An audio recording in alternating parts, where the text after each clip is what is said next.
Have you ever wondered about making the right decisions on FEHB for retirement? If so, stay tuned for the next episode of All About FERS.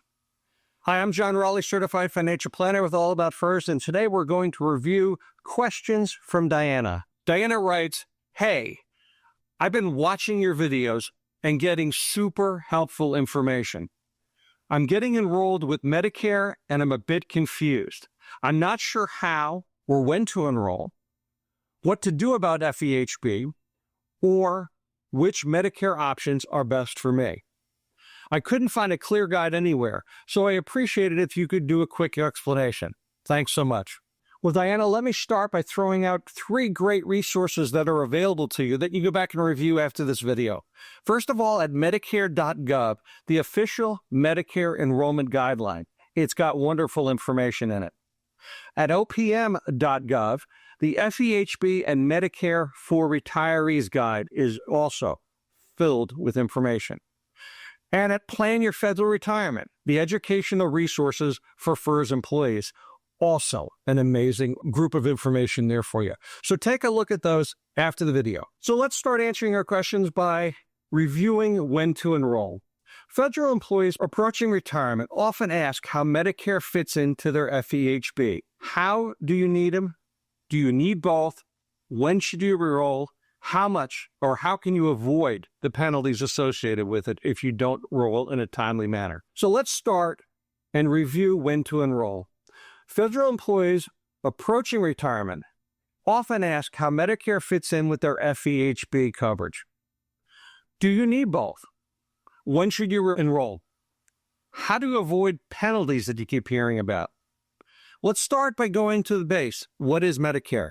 Medicare is a federal health insurance program for people over the age 65, as well as certain younger individuals with disabilities.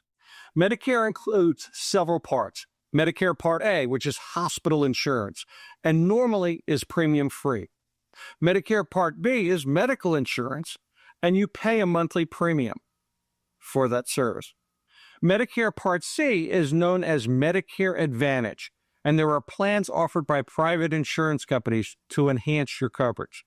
And Medicare Part D is normally prescription drug coverage.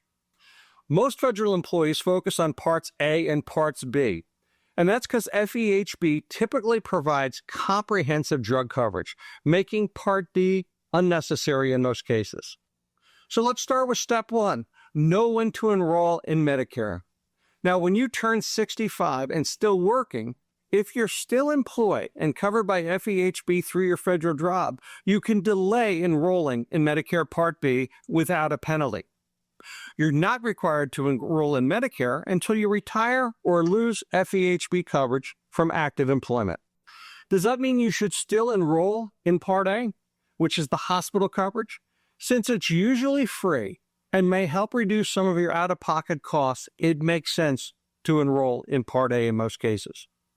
Now, if you're not retiring at age 65 or not covered by active employment, you need to enroll in Part A and Part B during your initial enrollment period, your IEP. It starts 3 months prior to your birthday month and extends 3 months after your birthday month.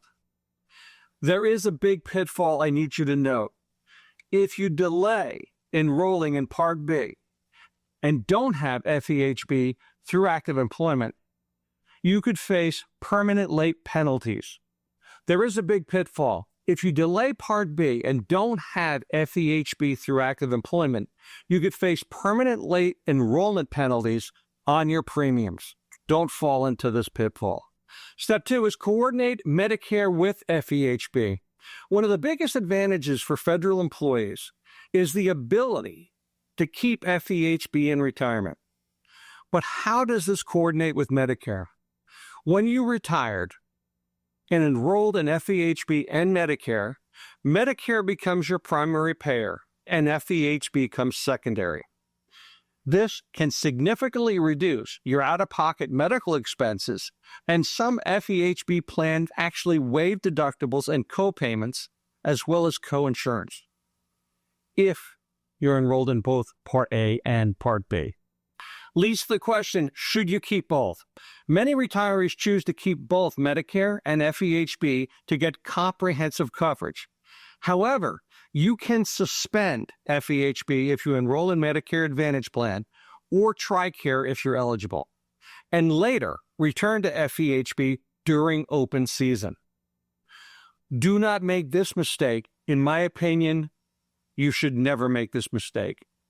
Never cancel FEHB unless you are certain you won't need it again. Once canceled, you cannot re-enroll in it. Third step is to understand enrollment periods. Missing key Medicare enrollment deadlines can result in penalties and coverage delays. Remember, your initial enrollment period, your IEP, is a 7th-month window right around your 65th birthday. 3 months prior, your birthday month, and 3 months afterwards. You also have a special enrollment period, that's your SEP, available after 65 if you are covered under FEHB for active employment and delayed Part B. And the last one to remember is your general enrollment period, your GEP. This is normally January 1st to March 31st annually. But be careful, penalties can be applied if you do not manage that properly. Now, step 4 is reviewing the costs. Before enrolling, consider total costs of having both Medicare and FEHB. Remember, Part A is typically free. Part B has a monthly premium based on income. In 2025, the standard premium is $179.80 per month. But higher income retirees may pay more under the income-related monthly adjustment amount known as IRMA. Understand that that's there, and understand that can affect you. You'll continue to pay FEHB premiums, though some of the plans have cost sharing when combined with Medicare. Now, comparing your total costs and covered options will help you decide whether it's worth keeping both plans or adjusting your benefits. Our 5th and last step is to reevaluate during open season. Each year during FEHB open season, and this is typically mid-November through mid-December, review how your FEHB plan coordinates with your Medicare. Review your health insurance needs, and has your needs changed? And then also reevaluate any premium or benefit changes to your plans. Some FEHB plans are more Medicare-friendly than others, offering coordination of benefits or incentives for retirees with both coverages. A final thought, Medicare and FEHB can work together to provide strong, layered coverage in retirement. For many federal retirees, enrolling in both Medicare Part A and Part B while keeping FEHB offers peace of mind and financial protection. Take the time to learn your eligibility and enrollment deadlines. Understand how your FEHB plan works with Medicare, and plan ahead so you can avoid penalties and coverage gaps. Reminder, here are some helpful links you can go back and review. Medicare.gov, the official Medicare enrollment guide. OPM.gov, FEHB and Medicare for retirees.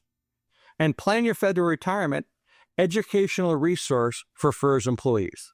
Now, Diane, I hope this gives you some useful ideas and answers some of your questions so that you can take the steps you need to help make sure you get the most out of FERS in retirement. Thanks for stopping by All About FERS, and until next time, happy planning.